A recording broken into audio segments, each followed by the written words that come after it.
बिस्मिल्लाहिर्रहमानिर्रहीम। अस्सलाम वालेकुम नाज़रीन, आप यूट्यूब चैनल देख रहे हैं। मैं इमरान ख़ान हूँ। नाज़रीन, पिछले वीलॉग में मैंने अडयाला जेल से कुछ खबरें दी थी और मैंने ये बताया था कि इमरान ख़ान साहब ने अपनी बहनों को एक पैगाम भेजा है कि जितना जल्दी हो, जैसे भी मुमकिन हो, वो कोशिश करें और मुझे आकर मिलें। ये इमरान ख़ान साहब कोशिश कर रहे हैं क्योंकि उनका कोई पैगाम बाहर नहीं पहुँच रहा और वो किसी और पे भरोसा भी नहीं कर सकते। इमरान ख़ान साहब को अपनी बहनों पे भरोसा है और बहुत सारी जगहों से वो धोखा भी खा चुके हैं। बुशरा बीबी की सूरत हाल भी मैंने आपको बताई थी। अब मुझे बहुत सारे लोगों ने रब्ता किया जनाब कि ये खबर आपको कैसे मिली। तो मेरी आप सबसे गुजारिश ये है कि सोर्स मैं आपको नहीं बता रहा, लेकिन ये खबर 100% ठीक है। और जो बुशरा बीबी की हालत मैंने आपको बताई है वो उससे भी बहुत बदतरीन है जो मैंने आपके सामने रखी। हाँ, इमरान ख़ान साहब फ़िज़िकली बहुत फिट हैं और वो अपनी वर्जिश भी करते हैं। उन्होंने अपने आप को किसी ना किसी तरह मजबूत रखा हुआ और वो ज़हनी तौर पे इमरान ख़ान साहब ने अपने आप को आमादा किया है कि उन्हें लंबा अरसा भी अगर जेल में रहना पड़ा तो वो रहेंगे। उन्होंने अपने आप को जेल में खासा मजबूत रखा हुआ है, लेकिन उनकी आंख का मसला बहुत सीरियस है और उसकी वजह से इमरान ख़ान साहब परेशान भी हैं। अब जो इमरान ख़ान साहब और उनकी अहलिया चाहते हैं, वो ये नहीं चाहते कि उनको जेल से बाहर निकाल दिया जाए। उन्होंने ऐसा कोई मुतालबा या कोई ऐसी बात भी नहीं की। वो सिंपल एक बात करते हैं कि जो इंसानी हकूक़ हैं या जो कैदियों को हकूक़ मिलते हैं जेल में, वो हकूक़ सिर्फ हमें दे दिए जाएं और कुछ नहीं चाहिए।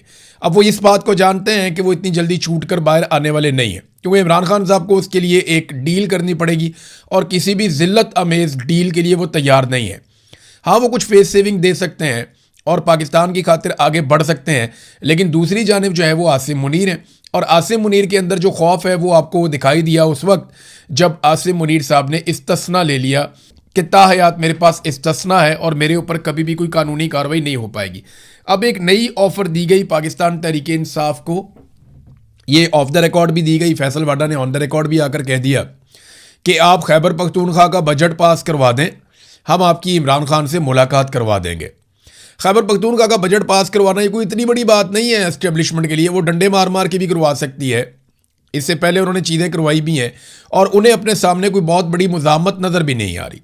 खैबर पख्तूनख्वा से जैसे माजी में उन्हें मुज़ामत का सामना करना पड़ा, इस वक्त उस तरह की अवामी मुज़ामत उनके सामने नहीं है। अवामी लेवल के ऊपर उनके सामने चीज़ें उस तरह नहीं हैं जिस तरह माजी में हुआ करती थी। या जो चांस था सुहेल अफरीदी के पास, वो अनफॉर्चुनेटली, सुहेल अफरीदी साहब की तरफ से मैं कह रहा हूँ कि अनफॉर्चुनेटली जो मौका उनके पास था उन्होंने उससे फ़ायदा अभी तक तो नहीं उठाया। और अब वो उठा पाएंगे या नहीं इसके बारे में कुछ कहा नहीं जा सकता, क्योंकि लोगों में काफ़ी मायूसी फैली है। अलीमा खानम ने एक बयान दिया खैबर पख्तूनख्वा की हुकूमत से उनकी जब मुलाकात हुई तो उसके बाद उन्होंने एक स्टेटमेंट जारी किया। अलीमा खानम ने कहा कि गुज़िश्ता रोज़ हमारी फैमिली ने इस्लामाबाद हाई कोर्ट में खैबर पख्तूनख्वा के वज़रा से मुलाकात की। इस मुलाकात में इमरान खान के तमाम कानूनी और जायज़ जेल हकूक़ की बहाली के लिए आवाज़ उठाने वाले इक़दाम पर तफसीली तबादला ख्याल हमने किया। मुलाकात के दौरान वज़रा ने दर्ज झेल पेशरफ से आगाह किया, यानी खैबर पख्तूनख्वा की हुकूमत ने इमरान खान साहब की फैमिली को बताया कि वो क्या कुछ कर रहे हैं। नंबर एक, उन्होंने कहा कोई इजाफी या सरप्लस बजट नहीं होगा, क्योंकि इमरान खान ने हमेशा हदायत दी है कि तमाम दस्तयाब वसाइल खैबर पख्तूनख्वा के अवाम की तरक्की, फलाह बहबूद और खुशहाली पर खर्च किए जाएँ। अब ये तो आदाद शुमार बताएंगे इस दावे के बारे में।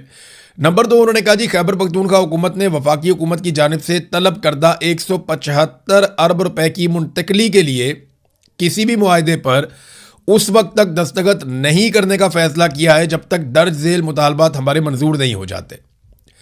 यानी उन्होंने कहा जी 175 अरब रुपया अगर आपको चाहिए हमसे, खैबर पख्तूनख्वा की हुकूमत ने कहा, तो फिर आपको हमारी कुछ शराइत माननी पड़ेंगी। अब ये शराइत है, ये आप सुन लें। नंबर एक, खैबर पख्तूनख्वा को ज़मशुदा अजला, यानी जो साबिक फाटा होता था अभी खैबर पख्तूनख्वा का हिस्सा है, उसके लिए माली साल का मुकम्मल हिस्सा फराहम किया जाए जो तकरीबन 300 अरब रुपए बनता है। यानी 175 अरब आप उन्हें देंगे, वो 300 अरब आपको देंगे। शाबाश। और वो कह रहे हैं जी 300 अरब बनता है। ये फ़ंड ज़मशुदा अजला की मुआशी तरक्की, इस्तेहकाम और खुशहाली के लिए नागुज़ीर है। वो एक एक रुपए के लिए तरस रहे हैं, तड़प रहे हैं। वो इधर से मांगते हैं, उधर से मांगते हैं, वो हर एक के आगे हाथ फैला रहे हैं, कर्जे इकट्ठे कर करके वो दिवालिया हो गए हैं। और अभी भी आप उन्हें कहते हैं कि वो 300 अरब आपको दें और आपसे 175 अरब सिर्फ ले लें।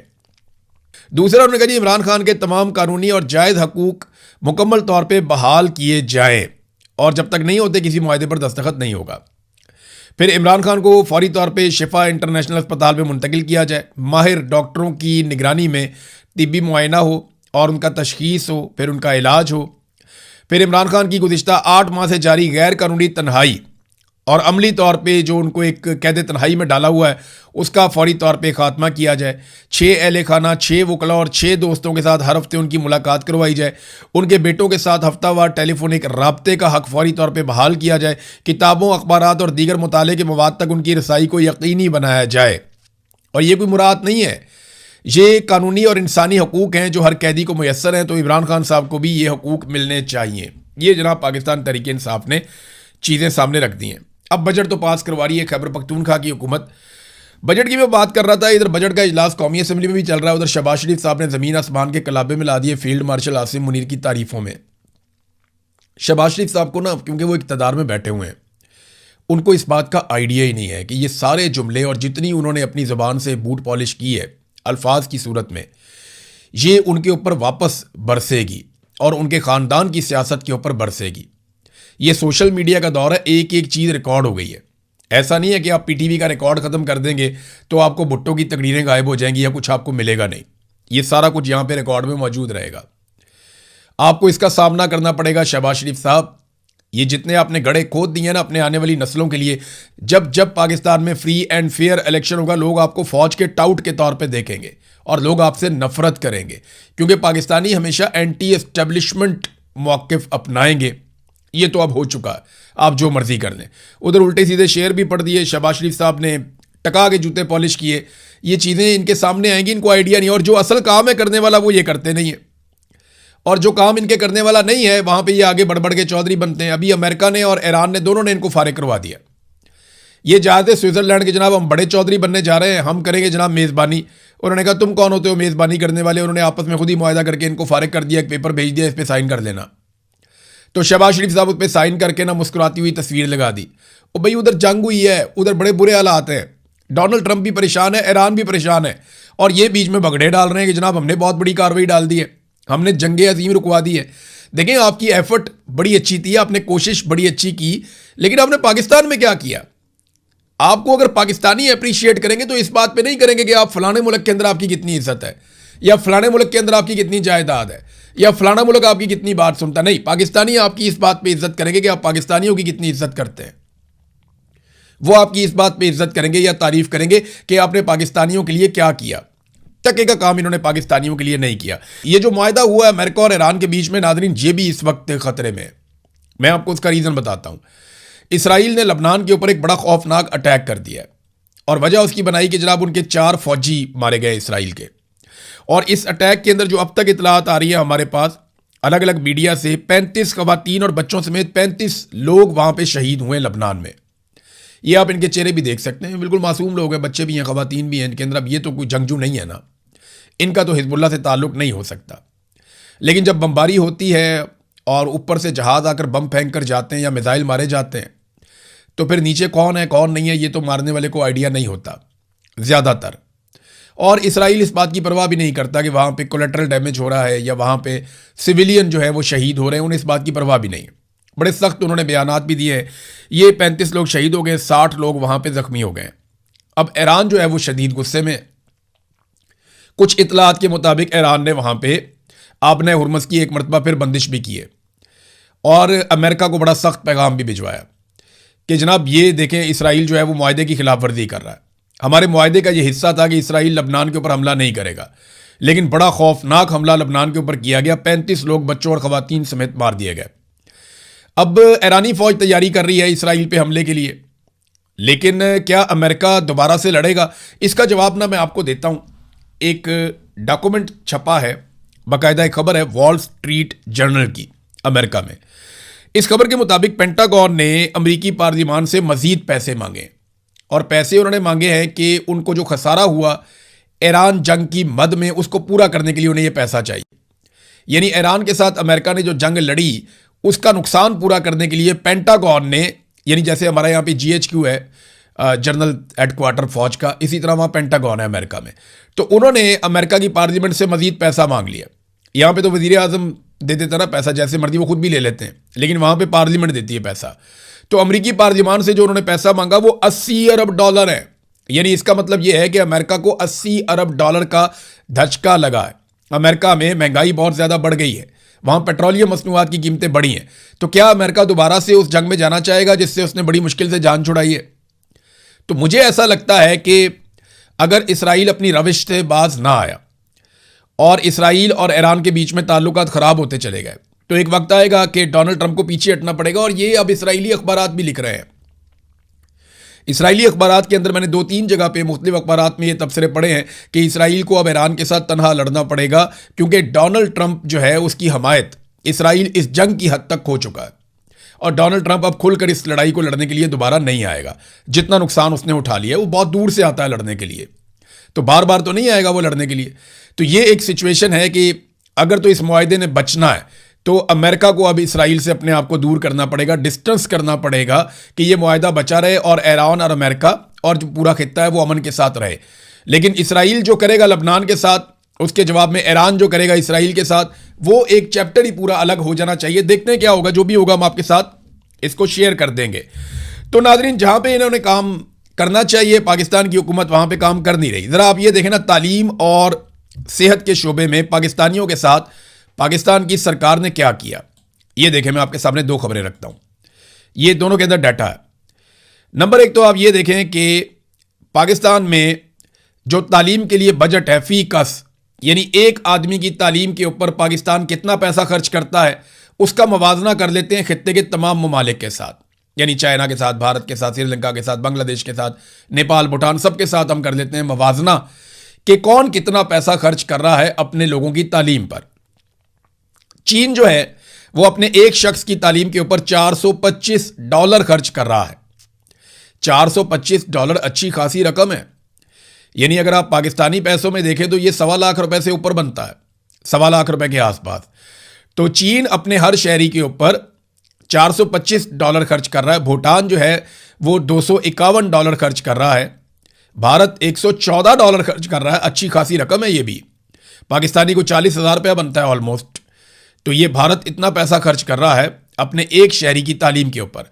श्रीलंका जो है वो $78 खर्च कर रहा है, बांग्लादेश $56 खर्च कर रहा है, नेपाल $55 खर्च कर रहा है और सबसे कम पैसा जो खर्च कर रहा है अपने शहरियों की तालीम के ऊपर वो पाकिस्तान है इस पूरे रीजन में, वो है $32। अंदाजा कीजिए कि चीन खर्च कर रहा है $425, इंडिया कितना खर्च कर रहा है $114 और पाकिस्तान कितना खर्च कर रहा है $32। पाकिस्तान के बाद नेपाल है, वो भी $55 फी कस खर्च कर रहा है, या फी बंदा तालीम के ऊपर वो $55 खर्च कर रहा है और पाकिस्तान कितने $32। जब तालीम के ऊपर आपकी तवज्जो ही नहीं है तो आपने कौम क्या खाक बनानी है? जब तक आप नौजवानों को तालीम नहीं देंगे, और सबसे अच्छी रेशो नौजवानों की पाकिस्तान के अंदर है। पाकिस्तान में 65% आबादी नौजवानों की है जिनसे फायदा उठाया जा सकता था। बहुत बड़ी तादाद में नौजवान है, लेकिन तालीम के ऊपर पाकिस्तान सबसे कम पैसा खर्च कर रहा है। आज जरा हेल्थ के ऊपर कि हेल्थ पे पाकिस्तान कितना पैसा खर्च कर रहा है। चीन जो है वो अपने हर शहरी की हेल्थ के ऊपर $763 खर्च कर रहा है। $763 हर शहरी की सेहत के ऊपर खर्च कर रहा है। भूटान जो है वो $162 खर्च कर रहा है, श्रीलंका 134, भारत $85, नेपाल $84, अफगानिस्तान $59, बांग्लादेश $53 और पाकिस्तान $30। पूरे खित्ते में पाकिस्तान सेहत के शोबे के अंदर अपने शहरियों पे सबसे कम पैसा खर्च कर रहा है। हाँ, दिफा के अंदर घुसाई जाओ पैसा, अपनी अयाशियों के अंदर घुसाई जाओ पैसा, बड़े बड़े ताकतवर अमीर लोगों को जो है वो देते जाओ सहूलतें और टैक्स की छूट, लेकिन आम आदमी को कुछ ना देना। तालीम पे भी हम सबसे कम पैसा खर्च कर रहे हैं पूरे खित्ते के अंदर, और हेल्थ के ऊपर भी हम सबसे कम पैसा खर्च कर रहे हैं पूरे खित्ते के अंदर। अफगानिस्तान हमसे बेहतर है, भारत तो बहुत ही बेहतर है। अब नाज़रीन, एक और चीज मैं आपको बताता हूं, इनकी आप हरकतें देखें कि जहां पे पैसा नहीं देना वहां ये पैसा कैसे फेंकते हैं। आप ये देखें कि पीआईए, अभी इन्होंने कुछ अर्सा पहले पीआईए को बेचा, 10 अरब में उठा के इन्होंने पीआईए बेच दी। एक तो जितने की वो पीआईए थी उससे 10% कीमत में इन्होंने पीआईए उठा के बेच दी, आधे से आधे पैसों में इन्होंने पीआईए बेच दी। कितना मुनाफा दे दिया इन्होंने बड़े बड़े ताकतवर लोगों को। जितने का सिर्फ वहां पे स्पेयर पार्ट पड़ा हुआ था पीआईए का, उतने में उठा के सारी पीआईए बेच दी। जितने में पीआईए की 2 बिल्डिंगें जो हैं उनका पैसा उससे ज्यादा था, उतने में उठा के पूरी की पूरी एयरलाइन बेच दी। जितने की एयरलाइन बेची इससे बहुत ज्यादा पैसा खर्च करके भी आप वो गुडविल नहीं ले सकते, वो रूट नहीं ले सकते जो पीआईए के पास थे। एक तो ओने पोने इन्होंने पीआईए बेच दी फौजी फाउंडेशन को, आरिफ हबीब ग्रुप को, फातिमा फर्टिलाइजर कंपनी को और लेक सिटी को, एकेडी ग्रुप को और सिटी स्कूल को। ये सारे के सारे मिलिट्री एस्टेब्लिशमेंट के चमचे खर्चे हैं। और एक तो बीच में उनका अपना इदारा भी है फौजी फर्टिलाइजर कंपनी।